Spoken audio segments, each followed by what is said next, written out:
যেটা বলে ভাগ, আমরা রংপুরের মানুষ এবার উন্নয়নের ভাগ নিব, এইটা আমাদের চিন্তা রংপুরের মানুষের মধ্যে নাই। আওয়ামী লীগের চিন্তাও রংপুরের মানুষের মধ্যে নাই, কারণ আওয়ামী লীগের 17 বছর ক্ষমতায় ছিল, রংপুরের মানুষের জন্য কিছু করে নাই। জাতীয় পার্টি তাদের সঙ্গী হিসাবে ছিল, জাতীয় পার্টি রংপুরের মানুষের কোনো ভাগ্যের পরিবর্তন করে নাই। তাই রংপুরের মানুষ এখন ঘুরে দাঁড়িয়েছে, আগামীতে বিএনপির সাথে আছে, বিএনপির সাথে থাকবে এবং বিএনপির মাধ্যমে রংপুরের যে দীর্ঘদিনের বৈষম্য, এই বৈষম্যকে আমরা দূর করবো ইনশাআল্লাহ। বাংলাদেশ জাতীয়তাবাদী দলের ভারপ্রাপ্ত চেয়ারম্যান জনাব তারেক রহমান রংপুর 3 আসনে আমাকে বাংলাদেশ জাতীয়তাবাদী দলের ধানের শীষের প্রতীকের প্রার্থী হিসেবে ঘোষণা করেছে।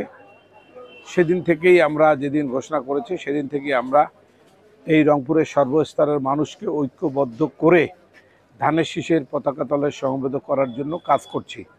আমাদের দলের প্রতিটি নেতাকর্মী আমার সাথে আছে।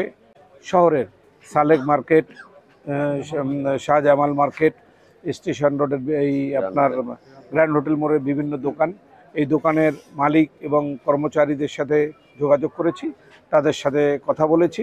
তারা ইনশাল্লাহ, আমি মনে করি যে আগামীতে ধানের শীষের জোয়ার তৈরি রংপুরে হবে এবং রংপুরে দীর্ঘদিনের যে মানুষের প্রত্যাশা উন্নয়ন, সেই উন্নয়ন রংপুরে ধানের শীষ বিজয়ী হবে এবং মানুষের প্রত্যাশা যে আগামীতে বিএনপি ক্ষমতায় আসবে, তারেক রহমানের সরকার হবে এবং রংপুরের মানুষের ভাগ্যের পরিবর্তন হবে ইনশাল্লাহ। আমি মনে করি যে তারেক রহমান যে ঘোষণা করেছে 1 বছরের মধ্যে 2 কোটি মানুষের কর্মের সংস্থান হবে।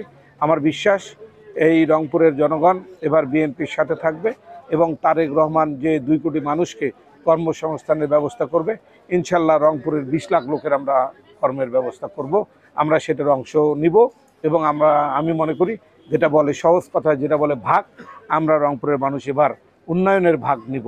এইটা আমরা আর বৈষম্যের শিকার হতে চাই না, আমরা আর অনুন্নত থাকতে চাই না, আমরা আমাদের অধিকার আদায় করতে চাই। সেই অধিকারের আদায়ের নেতৃত্ব দেব আমি রংপুর মহানগরের বিএনপি কনভেনর হিসাবে এবং জনগণের ভোটে নির্বাচিত প্রতিনিধি হিসাবে এবং রংপুরের খেটে খাওয়া মানুষের একজন নিত্যদিনের সঙ্গী হিসাবে। ব্যবসায়ী তো একটা নাগরিক এবং অন্যান্য যত নাগরিক আছে, প্রতিটা নাগরিকের কিছু কিছু সমস্যা আছেই।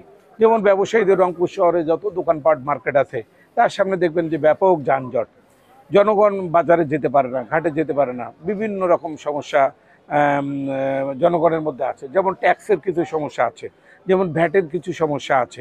জনগণের মানে যারা ব্যবসায়ী, তাদের এই সব সমস্যা ইনশাল্লাহ আমরা সমাধান করব, যাতে করে কেউ ব্যবসায়ীদের উপর কোনো অত্যাচার না করতে পারে, কেউ ব্যবসায়ীদেরকে হয়তো হয়রানি না করতে পারে এবং রংপুর শহরের কোনো যদি চাঁদাবাজ থাকে, কোনো ব্যবসায়ীর উপর অত্যাচার করে, সেই চাঁদাবাজদেরকে নির্মূল করা হবে ইনশাল্লাহ ব্যবসায়ীদের সাথে।